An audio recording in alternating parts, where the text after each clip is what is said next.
অসহযোগ আন্দোলনে অভ্যুত্থানের মধ্য দিয়ে শেখ হাসিনা সরকারের পতনের পর এখন দেশে ফেরার অপেক্ষা করছেন বিএনপির ভারপ্রাপ্ত চেয়ারম্যান তারেক রহমান।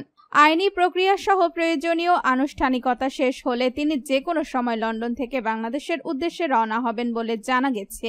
দীর্ঘ ১৬ বছর সপরিবারে যুক্তরাজ্যে নির্বাসিত জীবন কাটানোর পর দেশে ফিরেছেন তিনি। দলীয় সূত্রে জানা গেছে, আইনি প্রক্রিয়া সহ প্রয়োজনীয় আনুষ্ঠানিকতা শেষ হলে যুক্তরাজ্য থেকে বাংলাদেশের উদ্দেশ্যে রওনা হবেন তারেক রহমান। বিএনপির ভারপ্রাপ্ত চেয়ারম্যানের আইনজীবীরা এখনও আইনি প্রক্রিয়া শুরু করেননি। তারা বলছেন, এটি দলীয় সিদ্ধান্তের ব্যাপার। দল থেকে নির্দেশনা পেলেই তারা আইনি প্রক্রিয়ায় নামবেন। অবশ্য এ ব্যাপারে দলীয়ভাবে এখনো কোনো সিদ্ধান্ত হয়নি বলে বিএনপি নেতারা জানিয়েছেন।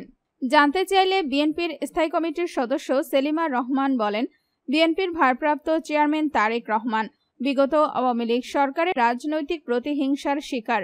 স্বৈরতান্ত্রিক সরকারের পতনের পর দেশের মানুষ তারেক রহমানের প্রত্যাবর্তনের প্রতীক্ষা করছে।